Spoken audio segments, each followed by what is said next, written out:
Life में जब भी हमने पढ़ाई करी है तो कुछ चीजें हमने पढ़ी है, कुछ चीजें हमने छोड़ दी है, पर कुछ चीजें हमें मजबूरी में पढ़नी पड़ी है।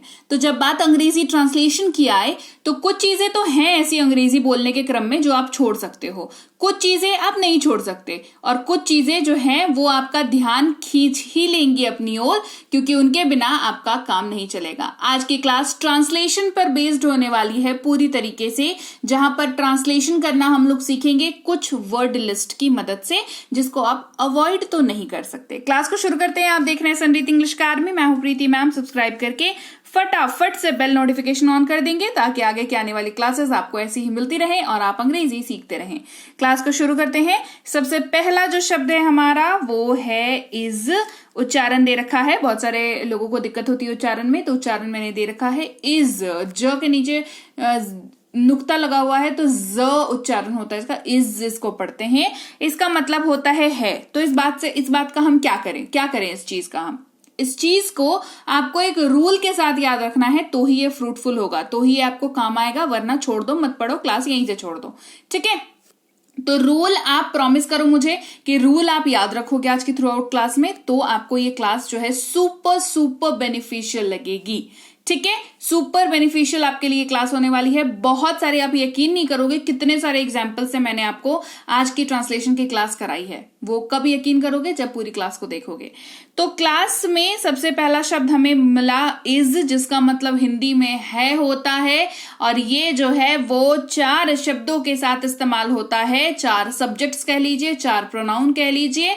वो है ही, शी, इट और नाम कोई सा भी, मेरा, आपका, हम सबका, किसी का भी नाम हो। ठीक है, तो कैसे होता है देख लो। जैसे आप ही इज का इस्तेमाल करोगे, इसका मतलब क्या बन जाता है, वह है। शी इसका मतलब वह है, ही जो है वो मेल के लिए, शी जो है वो फीमेल के लिए। क्लियर।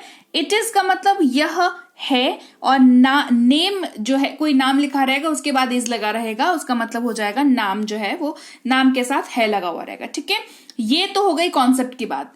अब चलते हैं एग्जाम्पल्स के जरिए से हम इसको समझते हैं ट्रांसलेशन कैसे हो रही है। जैसे कहा हमने कि वह एक व्यापारी है, वह एक व्यापारी है, तो हमने देख लिया वाक्य में वह भी है और है भी है, तो सिंपल आपको ये वाला उठा लेना है, ही इज। क्योंकि देखो हिंदी में जो है ना, इन दोनों के बीच में डिस्टेंस रहेगा, लेकिन इंग्लिश में ये दोनों साथ में आएंगे, ये सारे। ठीक है, तो वह है ना, वह एक व्यापारी है तो वह है, तो हो गया ही इज अ बिजनेसमैन। देखो जब आपने ये निकाल लिया ना कि ये क्या होगा, उसके बाद एक व्यापारी का मतलब अ बिजनेसमैन होता है, ये आपको पता है। आप इतने टाइम से मेरी क्लासेस कर रहे हो, आपको पता है, यू नो इट।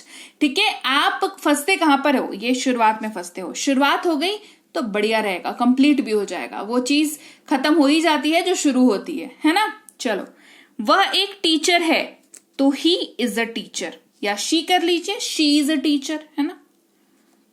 यह एक नया मोबाइल है, it is a new mobile. Rahul एक तैराक है, राहुल इज अ स्विमर, ये नाम हो गया हमारा। रिया एक छात्रा है, रिया इज अ स्टूडेंट। देखो नाम के साथ इज लग गया, नाम के साथ इज लग गया, इट के साथ इज लगा, ही के साथ लगा, शी के साथ लगा, अगेन ही के साथ लगा। ठीक है, यहां पर शी ही कुछ भी कर सकते हो आप। ठीक है, शी फीमेल के लिए, ही मेल के लिए, ये मैं हर क्लास में बताती हूं आपको, तो you need to be very careful about it कि आप क्या किसके लिए यूज कर रहे हैं। ठीक है, चलो अगले शब्द की बात करते हैं जो कि है एम, जिसका मतलब होता है हूं, और इसका बहुत ही सिंपल सा क्यूट सा रूल है, दैट इज कि ये आई के साथ यूज होता है। तो आई एम कहेंगे तो हो जाएगा मैं हूं। यानी कि ट्रांसलेट कैसे करेंगे, ट्रांसलेशन की क्लास है ना। वाक्य में अगर आपको मैं हूं दिख रहा है तो अंग्रेजी में आई एम का यूज कर लेंगे साथ में, है ना। वाक्य में कहीं भी किसी भी और छोर पर मैं हूं दिख रहा है तो इंग्लिश ट्रांसलेट करते वक्त मैं हूं, आई एम साथ में आ जाएगा। मैं एक शिक्षक हूं तो मैं दिख गया, हूं दिख गया, आई एम लिख दो सीधे शुरुआत में, आई एम। एक शिक्षक बचाना, एक का अ होता है और शिक्षक का टीचर होता है, ये तो आपको पता है। जो पता है उस पे गर्व करो कि हाँ मुझे पता है, और जो नहीं पता हम भी सीख लेंगे भाई, है ना। तो चलिए, मैं एक शिक्षक हूं, आई एम ए टीचर। अगला शब्द है आर, जिसका मतलब होता है हैं या हो। हो जो है वो एक ही कंडीशन पे यूज होता है, वो कब होता है वो मैं बताती हूं। आर, रूल इसका बहुत सिंपल है, ये इस्तेमाल होता है वी, दे और यू के साथ, ठीक है। जैसे कैसे यूज होगा, we are, they are, you are, ठीक है। तो ये क्या बन जाएगा, हम हैं, हम लोग हैं, वे हैं, वे लोग हैं, तुम हो, आप हैं, तुम लोग हो। तो आर जो है वो हो के जगह पर कब यूज होगा, जब यूज जो है वो यू के साथ होना हो। वी और दे के साथ इसका कोई यूज नहीं होगा। हो, पर्टिकुलरली हो का वी और दे के साथ कोई यूज नहीं होगा, वो सिर्फ और सिर्फ यू के कंडीशन में यूज होगा, जब यू का हिंदी का ट्रांसलेशन क्या हो रहा है, तुम या तुम लोग हो रहा है, ठीक है। आपके लिए तो हमें पता है क्या यूज होता है, ठीक है। जैसे हम लोग यहाँ हैं, तो क्या ढूंढना है हमें दिख गया हम लोग और हैं, तो वी आर को आगे लिख दो। यहां की अंग्रेजी होती है हियर, आपने मेरी वर्ड वाली क्लास से ये पढ़ रखा है। हो गया ट्रांसलेशन, बन गया वाक्य। कोई रॉकेट साइंस पढ़ा रही हूं ऐसा कुछ कि दिमाग के ऊपर से जा रहा है, कुछ नहीं समझ आया, ऐसा तो कुछ नहीं है। ट्रांसलेशन बन रही है ना। चलो, आप एक चिकित्सक हैं, यू आर अ डॉक्टर। आप हैं, यू आर। वे लोग खिलाड़ी हैं, वे लोग हैं, दे आर। खिलाड़ी की अंग्रेजी क्या होती है भाई, प्लेयर्स होता है। डॉक्टर की अंग्रेजी क्या होती है, चिकित्सक, मतलब चिकित्सक की अंग्रेजी क्या होती है, डॉक्टर। आ रही है बात समझ में। चलो आगे बढ़े। अगर यही वाक्य हमें पास्ट में बोलना हो तो क्या यूज करेंगे, क्या देख करके ट्रांसलेट करेंगे, पास्ट वाले वाक्यों को क्या देख के ट्रांसलेट करेंगे। सिंपल सी चीज है, वाक्य के अंत में था या थी दिखेगा तो सबसे पहले हमें यह समझ आएगा कि ये पास्ट का वाक्य है। और अगर वाक्य की शुरुआत हो रही हो मैं, वह, यह या किसी नाम से, तो उसके साथ वॉज का यूज होगा, ठीक है। उसकी ट्रांसलेशन में वॉज का यूज करेंगे। कैसे, आई वॉज यानी कि मैं था या मैं थी। ही वॉज, वह था, ही का इस्तेमाल पुरुष के लिए। शी वॉज, वह थी, महिला के लिए। इट वॉज, यह था। और अगर कोई नाम लिखा हुआ हो तो नाम के साथ था या थी हिंदी वाले वाक्य में आप यूज कर रहे हैं, ठीक है। इसको हम लोग एग्जाम्पल से समझते हैं। मैं एक व्यापारी था, तो मैं दिख गया, था दिख गया, आई वॉज लिख दो। उसके बाद एक व्यापारी यानी कि एक businessman, I was a businessman. वह एक अभिनेता था, वह दिख गया, था दिख गया, ही वॉज लिख दो। तो ही वॉज एन एक्टर, एक अभिनेता, एन एक्टर। वह एक शिक्षिका थी, वह दिख गया, थी दिख गया, तो शी वॉज लिख दो, ठीक है। तो शी वॉज अ टीचर।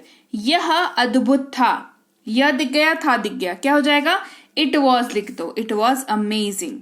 रिया एक गायिका थी, रिया दिख गया, रिया क्या है, नाम है और थी के साथ लगा हुआ है, तो Riya was a singer, Riya was लगा दिया।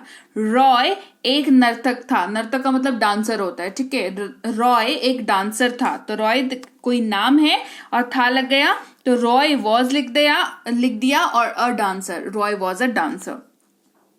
अगला है वर, जो कि अगेन पास्ट में यूज होता है। कब, जब वाक्य के अंत में हमें थे दिख रहा हो और वाक्य की शुरुआत में हम लोग, वे लोग, तुम, आप, तुम लोग ये दिख रहा हो। वाक्य के अंत में क्या दिखेगा, थे, और वाक्य की शुरुआत में हम लोग, वे लोग, तुम, आप, तुम लोग ये दिख रहा हो, ठीक है। तो क्या यूज करेंगे, वर का यूज करेंगे। किसके साथ करेंगे, वी, दे और यू के साथ करेंगे। तो वी वर यानी कि हम थे, हम लोग थे। दे वर, वे थे, वे लोग थे। यू वर, तुम थे, आप थे, तुम लोग थे, ऐसे यूज होगा। जैसे हम कार्यकर्ता थे, हम थे, वी वर वर्कर्स। वे खिलाड़ी थे, तो दे वर प्लेयर्स। आप यहां थे, यू वर हियर। क्लियर हो गई बात। चलिए अगला शब्द पढ़ते हैं जिससे आप मुंह नहीं मोड़ सकते, क्योंकि ये आपके बहुत काम आने वाला है ना। ये शब्द है have, HAVE have.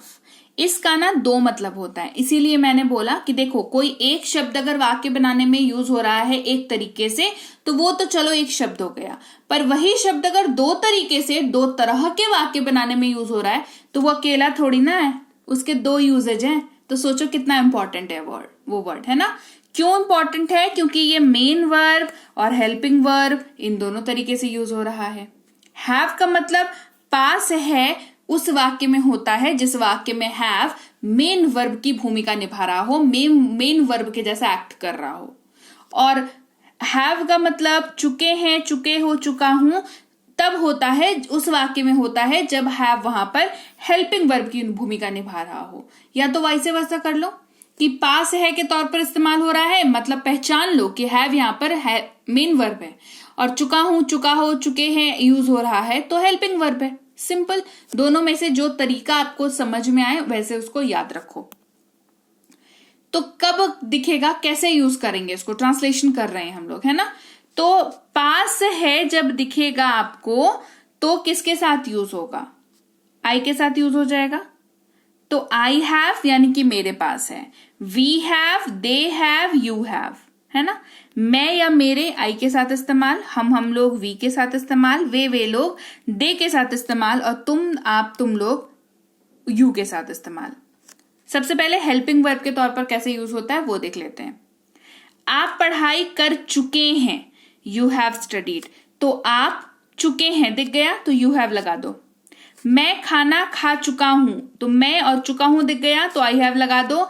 Eaten food, वे लोग घर जा चुके हैं, दे हैव गॉन होम, हम लोग अपना काम खत्म कर चुके हैं, we have finished our work. Main verb का इस्तेमाल देख लो। मेरे पास एक किताब है, आई हैव अ बुक, तो मेरे पास है दिख गया, आई हैव लिख दिया। उनके 3 बच्चे हैं, इसको अगर अलग तरीके से देखो तो उनके पास 3 बच्चे हैं आप कह सकते हो इस वाक्य में, कहोगे दे हैव 3 चिल्ड्रन। हमारे पास एक कार है, वी हैव अ कार। आपके पास एक सुंदर पोशाक है, you have a beautiful dress. Clear. Has की बात करते हैं क्योंकि हमने किन्हीं को छोड़ा, किसको छोड़ा? ही को छोड़ा, शी को छोड़ा, इट को छोड़ा और नामों को छोड़ा। नाम के साथ भी तो वाक्य बनाते हैं जिसमें पास है या चुका है, चुकी है लगा हुआ होता है ना। तो पास है अगेन मेन वर्ब, चुका है, चुकी है अगेन हेल्पिंग वर्ब। रूल क्या बदला? ही, शी, इट या कोई भी नाम होगा तो हैज का प्रयोग होगा। मेन वर्ब के तौर पर देख लेते हैं। उसके पास एक कार है, ही हैज अ कार। उसके पास एक बिल्ली है, शी हैज अ कैट। इस पर एक निशान है, it has a mark on it. Riya के पास एक लैपटॉप है, Riya has a laptop. Roy के पास एक गिटार है, Roy has a guitar. Helping verb देख लो। वह पढ़ाई कर चुका है, ही हैज स्टडीड। वह खाना खा चुकी है, शी हैज ईटन। यह खराब हो चुका है, इट हैज गॉन बैड। रिया घर जा चुकी है, Riya has gone home. Roy परीक्षा पास कर चुका है, Roy has passed the exam. Clear. Next फिर है करना या करो, किसी वाक्य में यूज कर रहे हैं और वाक्य की शुरुआत मैं, हम लोग, वे लोग, तुम, आप, तुम लोग से हो रहा है तो अंग्रेजी ट्रांसलेशन के वक्त डू का इस्तेमाल होगा और आई, वी, दे और यू का इस्तेमाल होगा, कुछ करने को दिखाने को लेकर के, है ना। मैं जीने के लिए यह काम करता हूं, I do this for living, जीविका के लिए, जीविका मतलब रोजमर्रा की जो आपका खर्चे हैं उसको निपटाने के लिए, ठीक है। आई डू दिस फॉर लिविंग, तुम ये काम करो, यू डू दिस वर्क। हम अपना होमवर्क करते हैं, वी डू आवर होमवर्क। वे अपना काम करते हैं, दे डू देयर वर्क। ठीक है, चलो डज की बात करते हैं, जो दिखाता है करता है। कब यूज करेंगे ट्रांसलेशन में? जब हिंदी के वाक्य में करता है लास्ट में हो, मतलब दिख रहा हो वाक्य में आपको, और वाक्य की शुरुआत में वह, यह या कोई भी नाम हो, तो अंग्रेजी में डज का इस्तेमाल होगा और शुरुआत में ही, शी, इट या किसी भी नाम का इस्तेमाल होगा। जैसे वह अपना काम करता है, वह ये काम जीने के लिए करता है, he does this for living. वह अपना काम करती है, शी डज हर वर्क। यह काम करता है, इट डज द वर्क। रिया अपना होमवर्क करती है, रिया डज हर होमवर्क। रॉय रात की पाली में काम करता है, Roy does a night shift job. तो लीजिए भाई, ये थी आज की क्लास। तो क्लास अगर आप यहाँ तक देख रहे हैं, इसका मतलब है कि आप बहुत सीरियस हैं अंग्रेजी बोलने को लेकर के, और यकीन मानिए ये क्लास आपके बहुत काम आएगी अंग्रेजी बोलने को लेकर के। तो क्लास कैसी लगी कमेंट करके मुझे जरूर बता दीजिएगा। क्लास को लाइक और शेयर तो आपने कर ही दिया होगा। आप देख रहे हैं संरीति इंग्लिश अकेडमी, मैं हूं प्रीति मैम। सब्सक्राइब करके बेल नोटिफिकेशन भी फटाफट से ऑन कर दीजिए। इसके अलावा हमारी जो ऐप है संरीति इंग्लिश अकेडमी, सेम नाम से ऐप है, वहां पर आपको बेसिक से प्रो स्पोकन इंग्लिश का कोर्स, इंग्लिश राइटिंग का कोर्स जिसमें आप अंग्रेजी लिखना सीखते हैं, इंग्लिश ग्रामर का कोर्स, इंग्लिश रीडिंग का कोर्स आपको मिल जाएगा ऐप पर। इसके अलावा अंग्रेजी पढ़ने में अगर दिक्कत आती है, स्पेलिंग्स में दिक्कत आती है, तो ये अंग्रेजी पढ़ने का रामबाण ट्रिक, ये जो किताब है ये अमेजॉन पर अवेलेबल है। आप सिंपली इस बुक का टाइटल यहां से देख करके आप अमेजॉन पे सर्च करके इस बुक को अपने घर पर कैश ऑन डिलीवरी के साथ भी मंगवा सकते हैं। इसके अलावा अगर आपको ई बुक्स की जरूरत है, तो चाहे वो वर्ड मीनिंग की ई बुक हो, टेंसेस की हो, आपके स्पोकन इंग्लिश की हो, ग्रामर की हो, या मिनी स्पोकन इंग्लिश स्ट्रक्चर्स की हो, जो कि क्विक रिवीजन का आपको मौका देती है, क्विक समझने का आपको मौका देती है, ये सारी की सारी ई बुक्स जो है हमारी ऐप पर अवेलेबल है। ऐप में जाकर के आप इनको इजीली वहां पर ले सकते हैं। इसके अलावा हमारी क्लास, हमारी पेड क्लास या किसी भी तरीके की अंग्रेजी को लेकर के समस्या अगर आपको आ रही है, तो इस नंबर पर व्हाट्सएप मैसेज करके आप हमारे साथ संपर्क कर सकते हैं, हमारे ग्रुप में जुड़ सकते हैं। और इस किताब को मंगवाने के लिए भी आप सिंपली इस नंबर पर व्हाट्सएप मैसेज करके भी इस किताब को अपने पास मंगवा सकते हैं। और हमारा ऐप कुछ ऐसा दिखता है गूगल प्ले स्टोर पर, वहां पे आपको यहाँ पर इंस्टॉल कर लेना है ऐप को अपने मोबाइल पर। इसके अलावा व्हाट्सएप का ग्रुप हमारा जरूर ज्वाइन करके रखें, रोज की फ्री क्लासेस आपको मिल जाती हैं। टेलीग्राम का चैनल हमारा जरूर ज्वाइन करके रखें, वहां पर भी आपको क्लासेस मिल जाती हैं, कुछ इंपॉर्टेंट अनाउंसमेंट होता है वो भी आपको पता चल जाता है, और ऐसे आप जो है अंग्रेजी के संपर्क में बने रहते हैं। तो thank you so much for watching आज की क्लास को। मैं आपसे मिलूंगी आपकी अगली क्लास में। Till then thank you so much for watching. Stay tuned to Sanriti English.